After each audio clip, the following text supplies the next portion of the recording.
Hello friends, आज की class में 31 जुलाई को जो कुमार गौरव सर के द्वारा आपकी फुलपत्ती वाली क्लास करवाई गई है, तो उसका हैंड रिटन नोट्स के रूप में मैं रिवीजन करवा रही हूँ। तो ये क्लास है वो आपके आने वाले एग्जाम्स के लिए वेरी इंपॉर्टेंट होने वाली है, तो प्लीज़ लास्ट तक क्लास को देखना है। चलो क्लास की शुरुआत करते हैं। टाइम पत्रिका की 2024 की दुनिया की सबसे बेहतरीन जगहों में किस भारतीय स्थल को शामिल किया गया है? तो 3 स्थलों को शामिल किया गया है।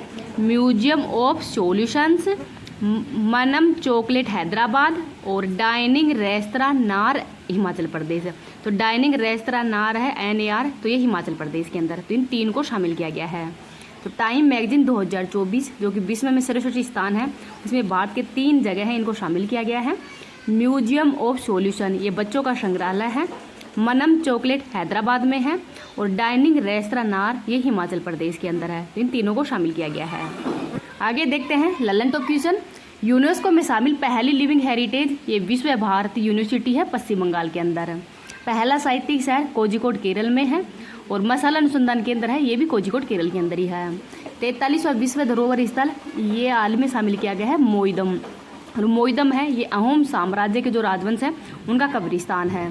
और इसकी जो यूनेस्को की जो 40 मतलब हाल ही में बैठक है कहाँ पे हुई थी? तो ये भारत के अंदर हुई थी। नेक्स्ट देखते हैं क्वेश्चन नंबर 2। पेरिस ओलंपिक के अंदर ही मनु भाकर और सरबजोत सिंह ने किस खेल में देश के लिए दूसरा पदक जीता है? तो निशानेबाजी के अंदर ही। और ये क्रम के हिसाब से 33वें नंबर का है ये पेरिस ओलंपिक। शुभंकर है इसका फ्रीज और भारत के 117 खिलाड़ी इसमें भाग ले रहे हैं और खेल है 16। ध्वजवाहक PV सिंधु और शरद कमल है। पहला पदक मनु भाकर ने ही जीता है 10 मीटर एयर पिस्टल के अंदर और ऐसा जीतने वाली पहली भारतीय मलगी है शूटिंग के अंदर। और एक ओलंपिक के अंदर भी 2 पदक जीतने वाले भी पहली महिला मनु भाकर ही है और इनके कोच का नाम है जसपाल राणा।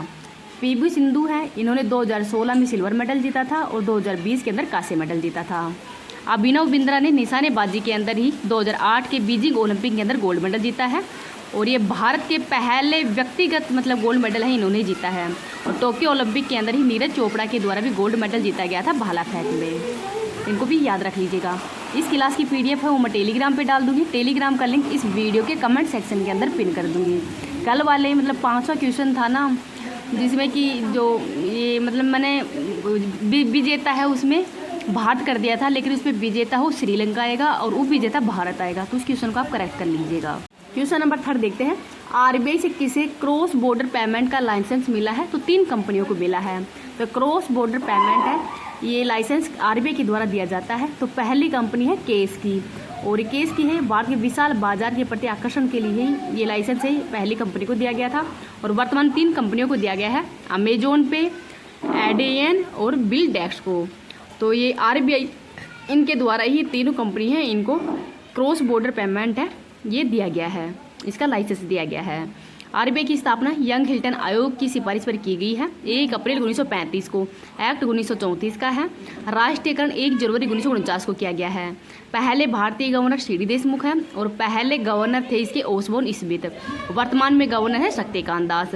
हेडक्वार्टर इसका मुंबई में है। इससे पहले इसका हेडक्वार्टर कोलकाता के अंदर था, लेकिन 1937 के अंदर इसका हेडक्वार्टर है वो कोलकाता से मुंबई के अंदर हो गया है। और पॉलिसी रेट है वो RBI के द्वारा जारी की जाती है, जैसे रेपो रेट है। नेक्स्ट है क्वेश्चन नंबर 4। भारत सरकार ने किसे सैटेलाइट ट्रैकिंग सुविधा स्थापित करने की मंजूरी दी है? तो ध्रुव स्पेस। ध्रुव स्पेस है ये हैदराबाद के अंदर है और हैदराबाद का स्वाधीनता दिवस कब मनाया जाता है? तो 17 सितंबर को। उद्देश्य है उपग्रह पर निगरानी करना। नेक्स्ट है अग्निकुल कोसमोस ये अग्निबाण ये पहला 3D प्रिंटेड रॉकेट है, इसके द्वारा ही लॉन्च किया गया था। IRDA भारतीय बीमा विनियम और विकास प्राधिकरण है, इसका हेडक्वार्टर कहाँ पे है? तो ये भी हैदराबाद में ही है। विक्रम S रॉकेट है ये स्काई रूट कंपनी के द्वारा लॉन्च किया गया था और इसका हेडक्वार्टर भी हैदराबाद के अंदर है। आज अपने चैनल पे 10K हैं वो कंप्लीट हो गए हैं, तो आपका बहुत बहुत धन्यवाद। आप ऐसे ही प्यार बनाए रखना और आगे भी इस चैनल को थोड़ा सपोर्ट करते रहिए। आगे देखते हैं क्वेश्चन नंबर 5। WTO की एक रिपोर्ट के अनुसार ही भारत को डंपिंग रोधी शुल्कों में वैश्विक स्तर पर कौन सा स्थान दिया गया है? तो 2nd स्थान। और पहला स्थान USA का है, 2nd स्थान इसमें भारत का है। तो जो पड़ोसी देश है ये क्या होती है? डंपिंग रोधी शुल्क। तो पड़ोसी देश को नुकसान पहुंचाने के उद्देश्य से ही कम कीमत पर अपने माल को पड़ोसी देश को माल डंप करना ये होता है डंपिंग। और इसे घरेलू उद्योग को बचाने के लिए ही पड़ोसी देश द्वारा एंटी रोधी डंपिंग है वो लगाया जाता है। ललन टॉप क्वेश्चन देखते हैं। गेट क्या है? तो journal agreement on tariff and trade. इस स्थापना 1948 में की गई है और 8वें दौर की वार्ता है ये उरुग्वे के अंदर हुई थी और इसके बाद में इसका नाम WTO हो गया है। WTO की स्थापना 1 जनवरी 1995 को की गई है। 164 देश हैं और 164वां सदस्य देश अफगानिस्तान है। वर्तमान में हेड है डॉक्टर नागोजी ओंकाजा-इवेला, जो कि नाइजीरिया की रहने वाली है। नेक्स्ट देखते हैं क्वेश्चन नंबर 6। विश्व मानव तस्करी निरोधक दिवस 2024 कब मनाया जाता है? तो 23 जुलाई को। और इसका प्रतीक क्या है? तो नीला रंग है वो इसका प्रतीक। थीम क्या है? मानव तस्करी के खिलाफ लड़ाई में कोई भी बच्चा नहीं छूटे। 29 जुलाई को अंतर्राष्ट्रीय बाघ दिवस मनाया जाता है। और अनुच्छेद नंबर 23 के अंदर ही मानव तस्करी व बेगार प्रथा है इसके रोकथाम का भी उल्लेख किया गया है। राइजोटोम परियोजना का संबंध एक सींग वाले गैंडों से है और ये भी तस्करी को रोकने से ही संबंधित है। नेक्स्ट देखते हैं question number 7। Tech leaders forum of India कहाँ लॉन्च किया गया है? तो यूएई के अंदर। तो हाल ही में ही विश्व एजुकेशन कॉन्फ्रेंस 2024 है, ये दुबई यूएई के अंदर हुई है और यहाँ पर ही tech leaders forum of India ही लॉन्च किया गया है। तो इंजीनियर्स को मजबूत करना इसका प्रमुख उद्देश्य है। यूएई की मुद्रा दिरहम है और हाल ही में COP28 है, इसका आयोजन भी यूएई के अंदर ही किया गया था। COP29 है, इसका आयोजन अजरबैजान में किया जाएगा और G7 है, इसका आयोजन इटली में किया गया है। अखिल भारतीय शिक्षा समागम है, ये दिल्ली के भारत मंडपम के अंदर आयोजित किया गया था और यहाँ पर ही जो नई शिक्षा नीति 2020 में लागू की गई है, इसके 4 वर्ष पूर्ण होने के उद्देश्य से ही यहाँ पर ये सम्मेलन है वो आयोजित किया गया है। आगे देखते हैं क्वेश्चन नंबर 8। केंद्रीय मंत्री भूपेंद्र यादव ने आइडियाज फॉर लाइफ पहल कहाँ पे प्रारंभ की है? तो IIT दिल्ली के अंदर। तो आइडिया फॉर लाइफ है, ये भूपेंद्र यादव के द्वारा ही शुरू की गई है, जो कि वर्तमान में पर्यावरण मंत्री, तो इनके द्वारा इसका उद्घाटन किया गया है।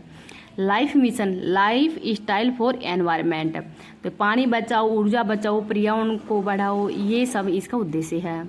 IIT मद्रास इसका पहला ऑफशोर कैंपस कहाँ पे खोला गया है? तो जंजीबार के तंजानिया के अंदर। और इसकी पहली हेड कौन है महिला? तो प्रीति अगलायम है। CRT सेल थेरेपी, ये कैंसर से संबंधित है, IIT बॉम्बे में इसको लॉन्च किया गया है। और CRT फुल फॉर्म क्या है? काइमेटिक एंटीजन रिसेप्टर। नेक्स्ट देखते हैं क्वेश्चन नंबर 9। इंग्लिश चैनल को अकेले पार करने वाली दुनिया की सबसे कम उम्र की पहरा तैराक GRI का संबंध किस राज्य से है? तो मुंबई महाराष्ट्र से है और इन्होंने 34 किलोमीटर के अंदर ही 17.5 घंटे के अंदर ही 34 किलोमीटर है वो तैराकी पार की है। इंग्लिश चैनल पार करने वाले पहले भारतीय पुरुष कौन है? तो मिहिर सेन है, 1958 के अंदर पार किया है। पहली महिला है आरती साहब। इंग्लिश चैनल फ्रांस और इंग्लैंड के अंदर है और डोबर बैंक है वो भी यहीं पर है, जो कि मछली उत्पादन के लिए फेमस है। आगे देखते हैं क्वेश्चन नंबर 10। सुविधा सॉफ्टवेयर संस्करण 1.0 किसने लॉन्च किया है? तो भारतीय तटरक्षक बल के द्वारा लॉन्च किया गया है विशाखापट्टनम आंध्र प्रदेश के अंदर। तो जो सुविधा सॉफ्टवेयर संस्करण है ये 1.0 भारतीय तटरक्षक बल के द्वारा लॉन्च किया गया है। 1 फरवरी को भारतीय तटरक्षक दिवस मनाया जाता है। ITBP Indian Tibet border policy जो पुलिस है इनके द्वारा ही ऑपरेशन जज्बा शुरू किया गया था सोने की तस्करी को रोकने के लिए। NIA के द्वारा ही संकल्प ऐप लॉन्च किया गया है और लॉन्च किसने किया है? तो गृह मंत्रालय जो अमित शाह जी हैं उनके द्वारा इसको लॉन्च किया गया था। नेक्स्ट है अंतर्राष्ट्रीय सौर गठबंधन का 100वां पूर्ण सदस्य कौन सा बना है? तो प्रागवे। भारत की सबसे बड़ी तेंदुआ सफारी ये बन्नेरघट्टा है कर्नाटक के अंदर। नियंत्रक व महालेखा परीक्षक का पहला संग्रहालय चैडविक हाउस शिमला के अंदर खोला गया है। सस्टेनेबिलिटी गवर्नेंस चैंपियन अवार्ड है ये गार्डन रिच शिप लिमिटेड को दिया गया है। होपेक्स अभ्यास भारत और मिस्र के मध्य किया जाता है। स्पेडेक्स मिशन इसरो के द्वारा लॉन्च किया गया है चंद्रमा के लिए। पैंट पिंटर पुरस्कार अरुंधति रॉय को दिया गया है। जंगल की आग का पता लगाने के लिए पहला AI सिस्टम है ये पेंच टाइगर रिजर्व के अंदर लॉन्च किया गया है। संज्ञान ऐप RPF के द्वारा। प्लास्टिक बेस्ड रोड वाला देश का दूसरा मिलिट्री स्टेशन कौन सा है? तो दूसरा जयपुर है और फर्स्ट वाला असम गुवाहाटी के अंदर था। प्रोफेशनल गोट टूर ऑफ इंडिया के अध्यक्ष कौन है? कपिल देव हैं। आर्टिफिशियल इंटेलिजेंस तत्परता सूचकांक के अंदर भारत की रैंक है वो 72वीं है और लॉन्च किया है IIM के द्वारा। रिम्पैक अभ्यास है ये USA के अंदर किया गया है और इसमें भारत ने भी भाग लिया है।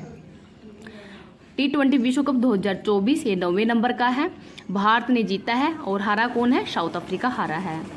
युग युगीन भारत संग्रहालय दिल्ली के अंदर ही फ्रांस के सहयोग से लॉन्च किया गया है। यूरोपीय परिषद के नए अध्यक्ष कौन है? एंटोनिया कोस्टा है। फर्स्ट अंतर्राष्ट्रीय डेयरी महासागर एशिया प्रशांत शिखर सम्मेलन कोच्चि केरल के अंदर हुआ है। गवाह सुरक्षा योजना असम की है। दुनिया के पहले होलोग्राफी बैंक नोट है वो जापान के द्वारा शुरू किया गया है। वित्तीय कार्रवाई बल के नहीं भारत को किस श्रेणी के अंदर शामिल किया गया है? तो नियमित अनुवर्ती श्रेणी के अंदर शामिल किया गया है। सूची पोर्टल है ये संपूर्ण जीव जंतुओं की ही जो चेक लिस्ट है उसको तैयार करने के लिए लॉन्च किया गया है। श्रीनिवासु सेतु, ये SBI के अध्यक्ष हैं। और गुड्स एंड सर्विस टैक्स दिवस कब मनाया जाता है, तो 1 जुलाई को मनाया जाता है विजय केलकर समिति की सिफारिश पर।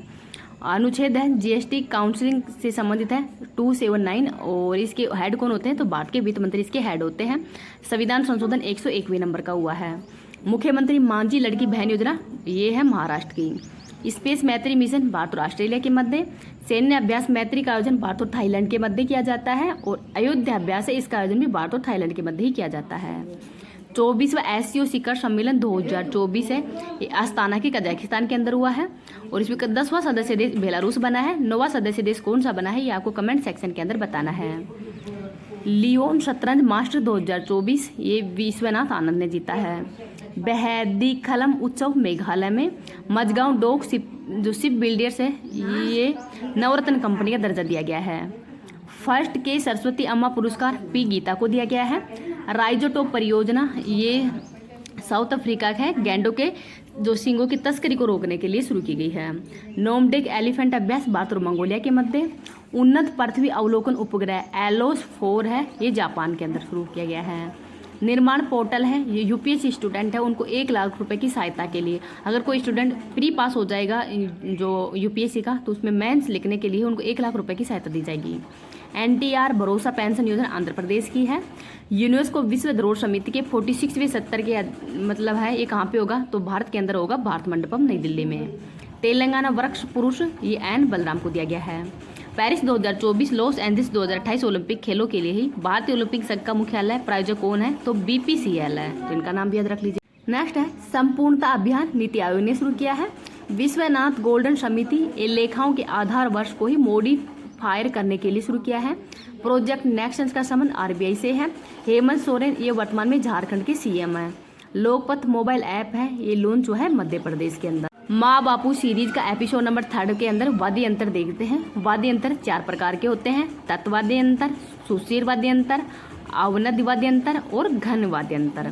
तो तद वाद्य अंतर है, ये तार से बने होते हैं। इसमें सारंगी देखते हैं। सारंगी है, ये पंडित राम नारायण, अब्दुल करीम खां और अब्दुल तलीब खां, ये सारंगी वादक है। सितार वादक पंडित रविशंकर हैं, और इनको 1999 के अंदर ही भारत रत्न अवार्ड दिया गया था। विलायत खां और उमा शंकर मिश्र, ये भी सितार वादक ही हैं।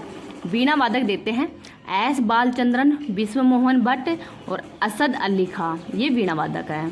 वायलिन वादक है गणेश राजगोपालन। सरोंद वादक है अलाउद्दीन खां, अली अजमत खां और अली अकबर खां। तो अलाउद्दीन खां हैं, इनको पद्म विभूषण अवार्ड दिया गया था 1971 के अंदर। संतूर वादक पंडित शिव कुमार शर्मा है, भजन सोपारी है। और जो पंडित शिव कुमार शर्मा है, इनको पद्म विभूषण अवार्ड दिया गया था 2001 के अंदर। सुसुर वाद्य यंत्र देखते हैं। सहनाई, तो जो फूंक कर जो बजाए जाते हैं वो सुसुर वाद्य यंत्र होते हैं। सहनाई वादक हैं बिस्मिल्लाह खां, और इनको भारत रत्न अवार्ड है 2001 में दिया गया है। बांसुरी वादक पन्नालाल घोष, इनको पद्म विभूषण अवार्ड 2001 में दिया गया है। हरिप्रसाद चौरसिया, इनको ग्रैमी अवार्ड भी दिया गया है। और राकेश चौरसिया, तो पन्नालाल घोष, हरिप्रसाद चौरसिया और राकेश चौरसिया, ये बांसुरी वादक है। अवनद वाद्य यंत्र लकड़ी या धातु के जो गोलाकार आकृति है उनसे बने होते हैं। ये चमड़े का कवर इनके ऊपर चढ़ा होता है। तबला वादक हैं जाकिर हुसैन, इनको पद्म विभूषण अवार्ड भी दिया गया है। किशन महाराज और पंडित जसराज, ये तबला वादक हैं। मृदंग वादक हैं शिवरामन, इनको पद्म विभूषण अवार्ड 2010 में दिया गया है। और टी गोपाल कृष्णन, तो शिवरामन, टी गोपाल कृष्णन, ये मृदंग वादक हैं। पखावज है केलुचरण महापात्र, तो केलुचरण महापात्र का नाम इंपॉर्टेंट है, इनका नाम याद रख लीजिएगा, ये पखावज है, पखावज वादक है। घन वाद्य यंत्र, ये टकराने पर ध्वनि उत्पन्न करते हैं, जैसे मंजीरा है, खड़ताल, झारल, लेजिम, ये सब घन वाद्य यंत्र है, तो इनको भी याद रख लीजिएगा। अगर आपको ये क्लास पसंद आए तो प्लीज़ आप इसको ज़्यादा से ज़्यादा लाइक एंड शेयर कर देना। अभी तक चैनल को सब्सक्राइब नहीं किया तो प्लीज़ चैनल को सब्सक्राइब भी कर लेना। Thank you.